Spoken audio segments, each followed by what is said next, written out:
Hello. आज हम start कर रहे हैं change in place of RO. Registered office अगर कंपनी का चेंज होता है तो उसके क्या प्रोविजंस हैं। सबसे पहले एक कंपनी का आरओ जिस स्टेट में है, अगर उसी स्टेट में चेंज होता है वन प्लेस टू अनदर, एक केस ये हो सकता है, या फिर कंपनी सेकंड ऑप्शन क्या है, स्टेट ही चेंज कर रही है कंपनी आरओ के लिए। तो जो विद इन स्टेट है वो सेक्शन नंबर 12 डील करता है, और one state to another section number 13 deal करता है।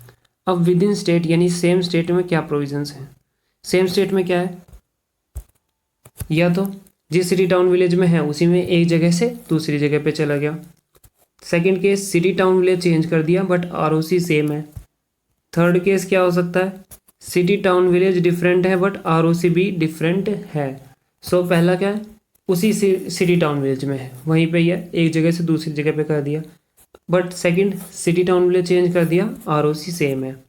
थर्ड क्या हुआ, सिटी टाउन विलेज तो चेंज किया बट आरओसी भी डिफरेंट है आपकी बार। और ये वाला केस है, ये सिर्फ तमिलनाडु और महाराष्ट्र में पॉसिबल है क्योंकि वहाँ पे दो आरओसी है।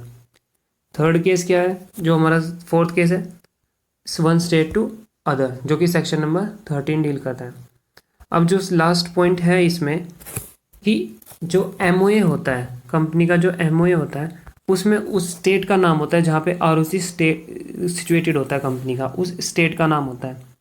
तो इस वाले केस में भी चेंज नहीं होगा स्टेट, इस वाले केस में भी चेंज स्टेट नहीं हो रहा, इस वाले में भी स्टेट चेंज नहीं हो रहा, ओनली इस वाले केस में हो रहा है। तो जो ये वाला केस है यही लेड करेगा अल्ट्रेशन इन एमओए, इससे ही एमओए में अल्ट्रेशन आएगा, बाकी इन तीनों से नहीं आएगा।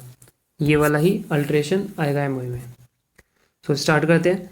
सो फर्स्ट केस आता है same city town village with in city town village, मतलब उसमें एक सिटी टाउन विलेज में ही एक जगह से दूसरी जगह पे। तो उसमें सिंपल क्या है, बोर्ड रिजोल्यूशन पास कीजिए और इस बात का नोटिस दे आरओसी को within 30 days of such change. ROC को नोटिस जाएगा within 30 days of such change. Second क्या था हमारा, one city town village to another city town village and same ROC, ROC भी सेम है। तो बोर्ड रिजोल्यूशन पास कर board meeting में, जनरल मीटिंग बुलाने के लिए, जनरल मीटिंग एजीएम या ईजीएम बुलाने के लिए पास करेंगे।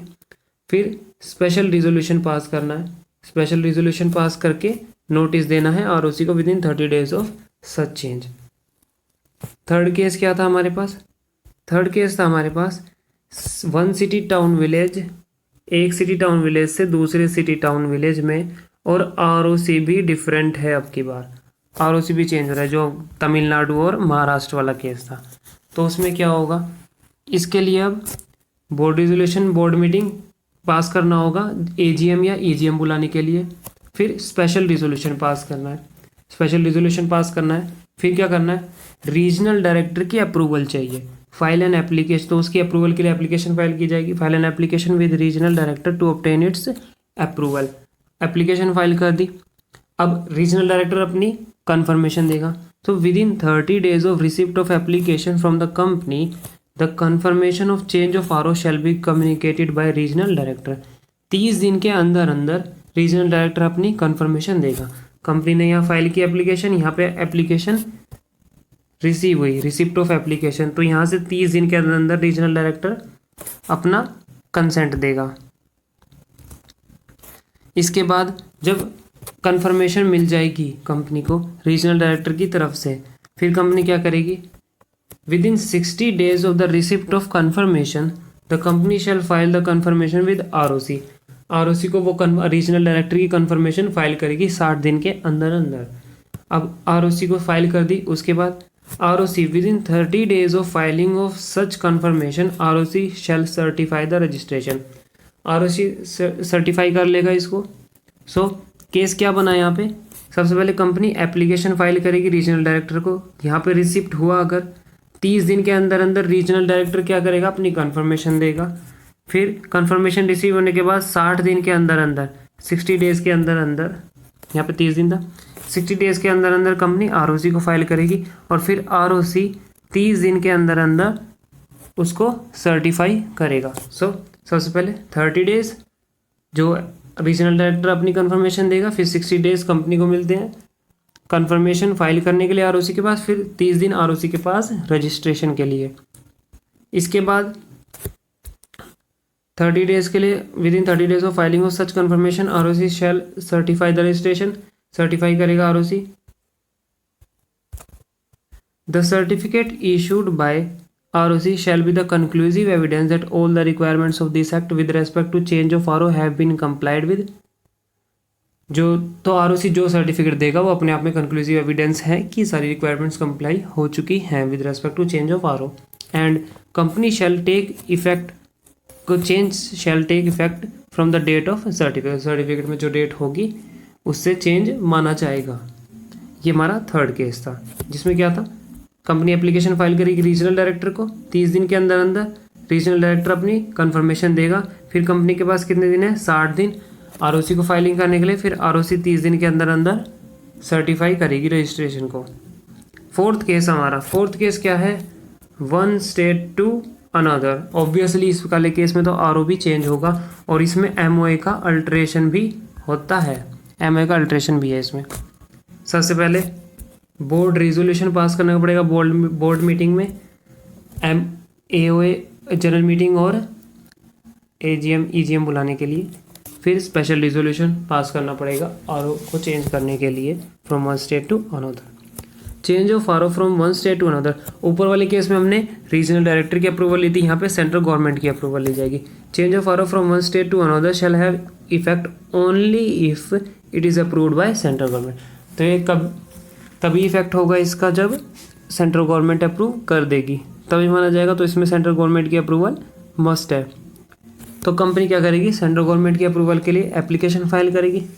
Company shall make an application to central government in prescribed form and manner. Company ने अब एप्लीकेशन डाल दी क्योंकि एप्लीकेशन जरूरी थी सेंट्रल गवर्नमेंट की। अब central government central government shell dispose the application with in 60 days. अब 60 दिन के अंदर अंदर सेंट्रल गवर्नमेंट डिस्पोज करेगी उसको, एप्लीकेशन को कंफर्म करेगी। Before passing order central government में सेटिस्फाई इटसेल्फ, सेंट्रल गवर्नमेंट अपने आप को सेटिस्फाई करेगी। किस लिए, कि कंपनी अगर एक स्टेट से दूसरे स्टेट में जा रही है तो the alteration has consent of creditors, debenture holders and other person concern with the company, कि सबकी कंसेंट है या नहीं है, स्पेशली क्रेडिटर्स और डिबेंचर होल्डर्स की, कि कंपनी एक स्टेट से दूसरे स्टेट में चली जाए। कंपनी के पास सफिशिएंट प्रोविज़न है डिस्चार्ज करने के लिए अपने डेब्ट्स और ऑब्लिगेशन जो भी कंपनी के हैं अभी, और adequate security has been provided for such discharge, इस डिस्चार्ज को करने के लिए सिक्योरिटी भी प्रोवाइड की गई है कंपनी के द्वारा। अब जब सेंट्रल गवर्नमेंट अपने आप को सेटिस्फाई कर लेगा इन चीज़ों के लिए, फिर सेंट्रल गवर्नमेंट अप्रूवल कर देगा, अप्रूव दे देगा। Company shall file the copy of approval of central government ने अप्रूव किया और फिर वो कंपनी सेंट्रल गवर्नमेंट का अप्रूवल फाइल करेगी RO के पास, दोनों स्टेट की, जिस स्टेट में अभी है और जिस स्टेट में वो जाने वाली है। ये इंपॉर्टेंट है यहाँ पे, दोनों स्टेट के RO के पास company copy of approval of central government ये फाइल करेगी in the prescribe time and manner.